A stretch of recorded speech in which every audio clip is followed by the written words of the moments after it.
자유와 통일을 향한 변호사연대 도태우 변호사라고 합니다. 저도 두렵고 떨리는 마음이 있습니다. 왜 이런 자리까지 오게 됐는가.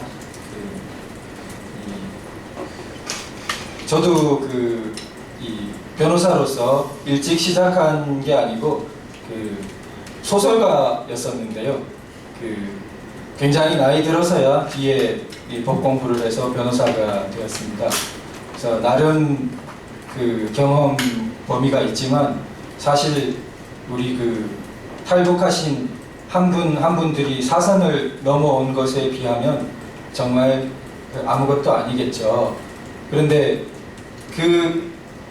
어떤 법적 여러 가지 조작을 할 수도 있고 법적 개념으로 뭔가를 할 수도 있겠지만 사람의 목숨이 걸린 문제, 목숨이 왔다 갔다 하는 문제에 대해서 함부로 개념 조작이라든지 그런 행위를 해서는 그것은 도리가 아닌 것 같습니다. 지금 이번 경우에 자생적인 불길처럼 탈북민 한 사람 한 사람이 마치 12명이 남의 일이 아니고 나의 누이 같고 나 자신의 일 같기 때문에 억누를 수 없는 자생적인 어떤 의분과 열기가 터져서 오늘 이 자리까지 이렇게 이어지게 된 것 같습니다. 그분들이 생각하신 여러 가지 분노하신 점들, 부분들을 법적으로 이렇게 좀 조언을 드리게 되었던 것이고요. 그 항목들에 대해서 조금 말씀드려 보겠습니다. 가장 총 저희가 5가지 항목이 있는데요. 크게 두 부분입니다. 앞부분은 국가보안법 부분이고요. 뒷부분 3가지는 일반 형법적인 부분입니다. 앞부분 국가보안법 부분에서 크게 2가지인데요. 첫 번째는 7조 1항 선전동조라는 방향입니다. 납치를 주장하고 있는 것은 북한뿐인데 북한 당국의 그러한 선전에 적극 호응 가세하여 동조한다는 그런 취지죠. 두 번째는 8조 1항인데요. 아까 전에 계속 언급된 것처럼 북한의 국가기관에 해당되는 조국평화통일위원회의 공식 사이트인 우리민족끼리에 위임장 등이 다운받을 수 있도록 첨부 자료로 떠 있는 화면들이 캡처되어서 인터넷상에 유포되어 있습니다. 이런 정황들이 여러 가지 단지 사적으로 위임장이 전해진 것이 아니라 북한 당국과의 기타 연락 등이 굉장히 의혹을 사고 있는 그런 점을 탈북 단체 연합에서 지적하고 있는 것입니다. 그런데 국가보안법이란 부분은 남한에서 오래 계셨던 분들은 잘 아시겠지만 민주화운동 과정을 거치면서 적용 범위에 대해서 법원이 극도로 신중을 기하고 있는 그러한 법 영역입니다. 그러다 보니 작금의 사태를 맞이해서는 탈북민들이 느끼는 의문을 과연 이 조항이 감당할 수 있는가, 우리 법원이 형성해온 판례의 흐름이 과연 적용될 수 있는가에 상당히 법조에 계신 분들이라면 상당히 회의적이실 분들이 많으실 거라고 생각됩니다. 제한 조항의 핵심 역할을 하고 있는 것은 자유민주적 기본 질서에 위배되는 점을 알면서라는 조항을 엄격하게 해석하기 때문인데요. 이 자유민주적 기본 질서에 위배되는 점, 이 부분을 이번 사태를 계기로 또 금년에 오랜 어려운 끝에 제정된 북한인권법 통과를 계기로 새롭게 해석될 필요성이 있다는 것이 저희 좀 법률 자문적인 영역입니다.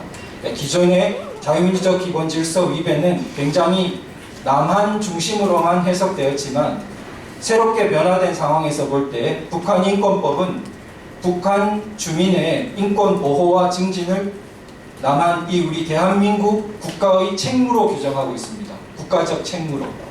그런데 그렇다면 북한 주민의 인권을 그냥 사소한 정도가 아니라 굉장히 심대하게 북한 주민의 인권을 후퇴시키고 위해를 가하는 정도에 이르는 어떤 행위의 성격이 있다면 이 부분은 자유민주적 기본질서 위배라는 범위에 대해서 다시 한번 생각해 볼 여지가 있지 않은가, 그 부분이 저희가 좀 조언을 드린 그 영역입니다.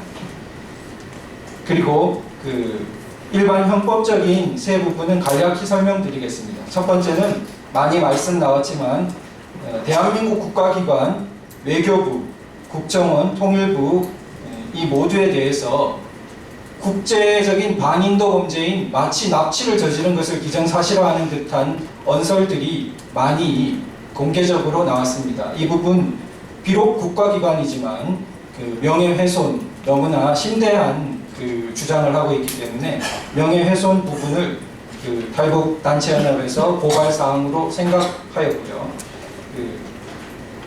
두 번째는 그 강요 미수라는 부분인데요. 이 대목에서 그 폭행 협박 부분, 협박을 받고 있는 부분은 사실은 북의 볼모처럼 잡혀 있는 부모들입니다. 부모님들. 그리고 그 부모님들에 대한 어떤 협박적 상황을 통해서 의무도 없는데 어떤 일을 하라고 자꾸 강요받고 있는 것은 탈북 12인 여성이지요. 그래서 그 의무 없는 일은 법정에 출석해서 자의로 탈북했는지를 말해라 라는 것이 의무 없는데 그 일을 강요하고 있는 것이죠. 그러나 이 부분은 미수가 된 것은 법원이 이 청구를 그 대리권 문제가 있다면서 소명을 더하라고 하자 민변이 기피 신청을 하고, 그래서 그 소환하지 않는 방향으로 지금 그 결정나 있는 상황이기 때문에 우선은 강요 미수라는 부분으로 잡혔습니다. 마지막은 사문서 위조, 그리고 그 위조 사문서의 행사 부분인데요. 이 부분은 왜 위조인가라는 의아해 하실 분도 계실 텐데요. 그 사람이 예를 들어 그 강제적으로 손이 붙잡힌 채 억지로 서명을 하게 됐다면 비록 그 사람의 친필로 서명한 듯 보이지만 그것을 법적으로는 위조라고 봅니다. 자유의사로 한 것이 아니기 때문에. 마치 북한 부모님들의 위임장이 그 상황이라는 그 것입니다. 이 부분이 북한에서 살아보고 그 실감을 가진 이 한 사람 한 사람 탈북민들의 실감인 거죠. 그런 부분들을 법적으로 저희는 좀 이렇게 다듬은 그 표현해드린 그런 부분입니다. 모쪼록 그 새벽이 오기 전에 가장 어둡다고 하는데요. 오늘 이런 계기를 맞는 이 대목이 우리 한반도의 진정한 자유통일이 오는 새벽을 맞이하기 위한 전야인 것으로 우리 모두 분발하는 계기가 되었으면 좋겠습니다. 감사합니다.